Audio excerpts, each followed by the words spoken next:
Have you ever wondered what would happen if humans accidentally woke a creature the size of an island deep beneath the Arctic ice? The movie begins in the frigid expanse of the Arctic, where two geologists, Oscar and Julia, are conducting deep water detonations in the Nansen Basin. A violent storm begins to swell around them, and urgent calls from their camp demand they return immediately. But their attention is fixed on the instruments and the explosive charges beneath the ice. Unaware that far below, a Russian submarine, the Taman Yermak, commanded by Captain Alexander Voronin, glides silently through the icy depths. Suddenly, the crew detects an intense, unidentifiable noise coming from the seafloor. Moments later, the ice beneath the scientists' camp shatters violently and the ground seems to heave. Panicked, Oscar loses control of his snowmobile, and the camp is swallowed by freezing waters, leaving them stranded in terror. Below, the submarine shakes violently as an unimaginable force slams against it. Despite chaos erupting in every corridor, Alexander manages to launch an emergency buoy to the surface. Flashes from the detonations illuminate the abyss, revealing enormous tentacles stretching across the ocean floor. The disappearance of the Taman Yermak sends the Russian Navy into confusion, particularly because the vessel carried an ultra-classified weapon. High Command quickly dispatches another submarine, the Zapalierier, under the command of Viktor Voronin, Alexander's younger brother, with orders to recover the lost vessel and its secret cargo. Viktor prepares for the mission with a mix of determination and apprehension,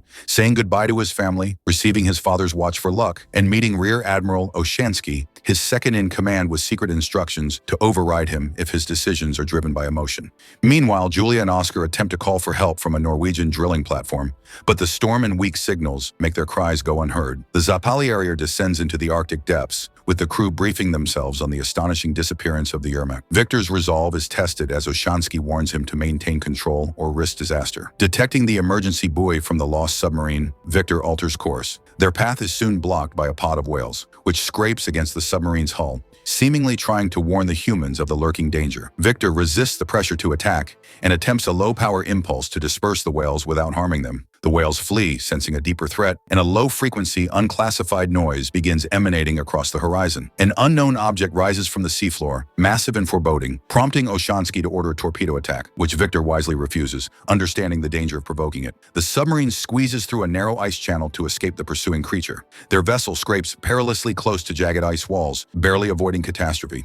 The mysterious object leaves them for now, but the tension remains unbearable. As they approach the emergency buoy, Viktor ignores Oshansky's strict orders and rescues Julia and Oscar, who had been left to survive on their own. The geologists are examined and provided with a warm meal, forming a fragile bond with the crew as they recount the horror of the camp's destruction. During this respite, Viktor learns about Julia's fluency in Russian and her history as a geologist, while Oscar's submarine experience comes to light. The detonations from the scientists' charges are identified as the likely cause for sinking Alexander's submarine. Viktor faces a choice: follow orders or pursue human lives at the risk of his own crew. Despite Oshansky's insistence on returning to base, Viktor charts a course to the geologist's location, understanding that every moment could determine life or death. Activating the sonar to locate survivors, the submarine once again draws the attention of the colossal creature. Viktor maneuvers through treacherous icebergs while the object's massive form stalks them, eventually attacking a nearby Norwegian drilling platform and demolishing it. Oshansky loses faith in Viktor's decisions, ordering torpedo strikes, which fail to harm the monster. With the hull groaning under immense pressure, Viktor takes full command again, strategically diving deeper and ordering silence, allowing the creature to pass without catastrophic loss. A fire erupts in the torpedo compartment after a tentacle strike, trapping 7 sailors. Viktor carefully manages the ballast and maintains calm, forbidding premature extinguishing of the flames, knowing a wrong move could spell doom. Julia and Oscar witness the struggle and learn the creature has begun actively hunting them.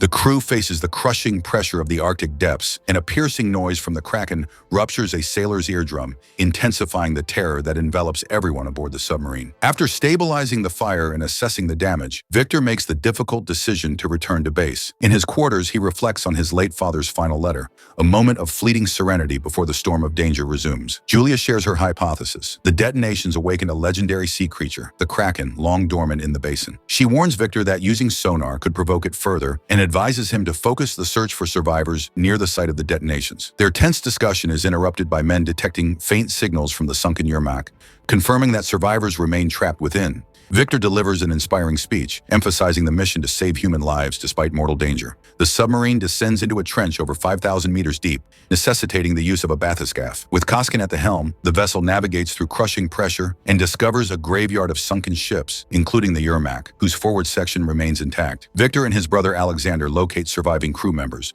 with Alexander recounting the terror of the Kraken dragging their vessel along the ocean floor and their struggle to survive while sending intermittent signals to the surface. Only a portion of the survivors can be rescued at a time. Victor stays with his brother while a skilled mechanic takes over the bathyscaphe.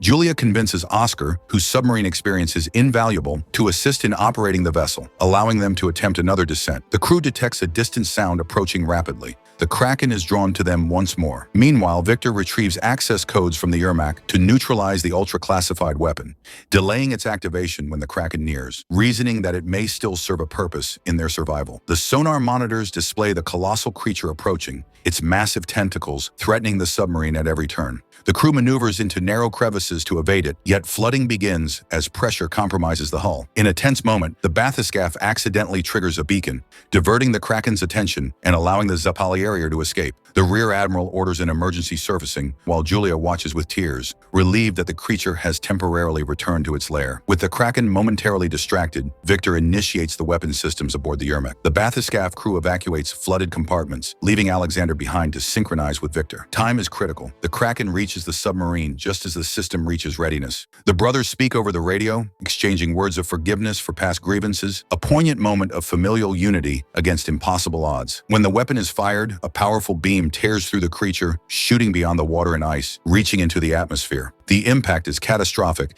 and the submarine begins to flood rapidly. Victor activates the self-destruction protocol to prevent the weapon from falling into the wrong hands. The clock ticks relentlessly as he and Alexander race toward the bathyscaphe, navigating through rising waters and collapsing structures, their survival dependent on precise timing and courage under unimaginable pressure. The submarine tilts violently, separating the brothers momentarily, but they quickly reunite and board the bathyscaphe. As it detaches, the main vessel plunges into the abyss, the explosion sending shockwaves that propel the bathyscaphe upward with tremendous force. On the surface, the Zapalieriers crew watches in tense anticipation, nearly losing hope, until the bathyscaphe surfaces nearby, carrying the heroes safely from the nightmare beneath. Relief and elation wash over the crew and survivors. Every life saved feels monumental, the Arctic's deadly silence broken by triumph and the roar of survival. Victor and Alexander share a quiet moment, knowing the Kraken's terror has been ended, at least for now, while the human spirit and courage have triumphed against an unimaginable adversary.